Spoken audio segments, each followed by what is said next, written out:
शारदे मैया हमरो पुकार है। सुनियो है शारदे मैया हमरो पुकार है। केहन कठोर भेलो दियो ने ध्यान है। केहन कठोर भेलो दियो ने ध्यान है।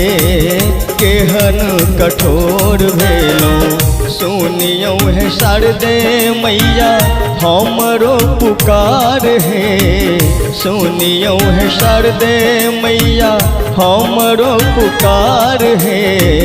केहन कठोर भेलो दियो ने ध्यान है। केहन कठोर भेलो दियो ने ध्यान है। केहन कठोर भेलो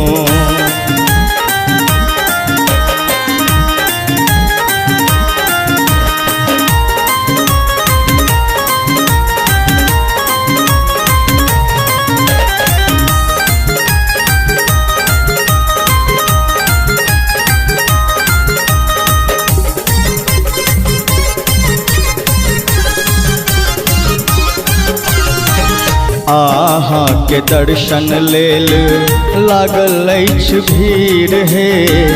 आहा त भेलियै मैया केहन कठोर हे। आहा के दर्शन लेल लागल अछि भीड़ हे। आहा त भेलियै मैया केहन कठोर हे।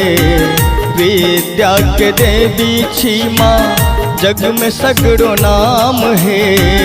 विद्या के देवी छी माँ जग में सगरो नाम है।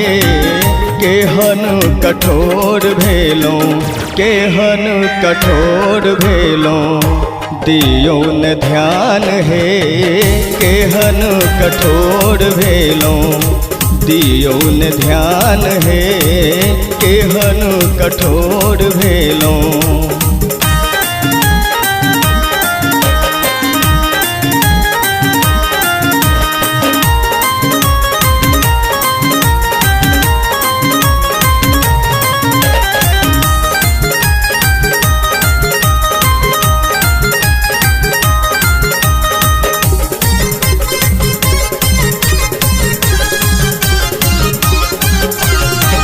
कहबै छी ज्ञानी लऽ कऽ अही से ज्ञान है। अही के सब सहारा लऽ कऽ भेल महान है। कहबै छी ज्ञानी लऽ कऽ अही से ज्ञान है। अही के सब सहारा लऽ कऽ भेल महान है। आश लगौने छी माँ खोलू ने के बार है।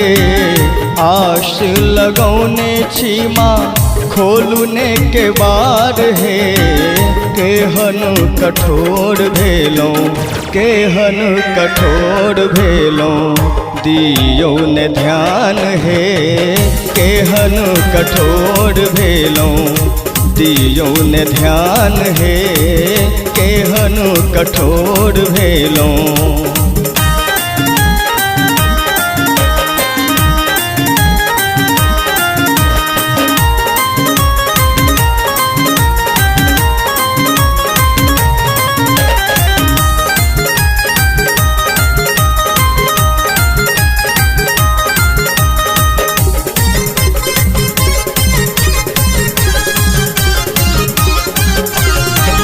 दिया जरा को मैया शरण में छिठार है।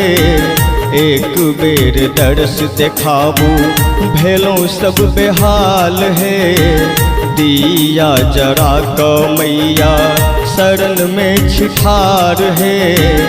एक बेर दर्श देखाबू भेलो सब बेहाल है। राघवेंद्र बेटा मैया कर छो गुणगान है। श्रवण बेटा मैया कर छो गुणगान है। केहन कठोर भेलो केहन कठोर भेलो दियो ने ध्यान हे केहनु कठोर भेलों, दियो ने ध्यान हे केहनु कठोर भेलों।